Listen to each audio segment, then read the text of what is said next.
చెప్పారంటే ఇంకేం అదే అదే 100 కోట్లు పెడతారు, 1000 కోట్లు సంపాదించుకుంటారు. అట్లా ఇక రాజకీయాల్లో బిజినెస్ అయితే ఈ సఫాలిస్టులు అనలిస్టులు కూడా అలా తయారయ్యారు. కాబట్టి ఇలాంటి మాట్లాడుకోవడానికి రాజకీయ వేదికగా మనం ఇలా మాట్లాడుకుంటాం. నాకు కూడా కొంచెం మనస్ఫూర్తిగా బాధగానే ఉంది. పాలిటీ రాజకీయాలు లేకుండా పోయినది బాధ అంతే. రైట్. హనుమంత్ రెడ్డి గారు,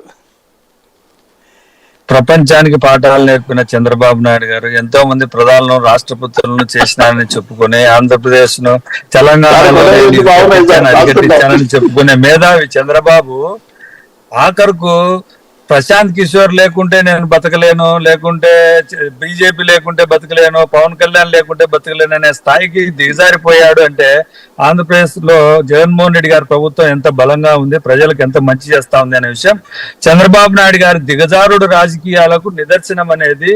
ఎందుకంటే ఒక్క జగన్మోహన్ రెడ్డి గారిని ఎదుర్కోవడానికి ఇంత మందిని కలుపుకొని వెళ్ళాలని చంద్రబాబు నాయుడు గారు అయితే వ్యూహాలు రచిస్తా ఉన్నాడో అప్పుడే ఆయన ఓడిపోయినట్టే లెక్కాచారం. ఏదైతే చౌదరి గారు చాలా లెక్కలు చెప్పాడు, లేకుంటే అదే అన్ని పార్టీలలో అంటే బీజేపీ పార్టీ కోపగించుకోవద్దు కాబట్టి, ఎందుకంటే 2019 ఎలక్షన్ల ముందర నరేంద్ర మోడీ గారిని ఏ విధంగా తిట్టారో, ఫ్యామిలీని పెట్టుకుని ఏ విధంగా తిట్టాడో అవన్నీ మర్చిపోవడానికి ఆయన తరఫున గెలిచిన రాజ్యసభ సభ్యులు 4 రాజ్యసభ సభ్యులను బీజేపీలోకి పంపించి ఇప్పుడు కూడా అదే బీజేపీ సభ్యులు తెలుగుదేశం పార్టీకి చంద్రబాబు నాయుడు గారికి ఏ చిన్నది జరిగినా వాళ్ళు వెనకేసుకొని వస్తూ ఉంటారు. పురంధరేశ్వర గారు కానీ ఇంకా చాలా మంది చాలా రకాలుగా తెలుగుదేశం పార్టీకి అనుకూలంగా పనిచేస్తున్నారు అని అంటే జగన్మోహన్ రెడ్డి గారు ఎంతో బలంగా ఉన్నారనే విషయం చెప్పకనే వాళ్ళే చెబుతున్నారనే విషయం.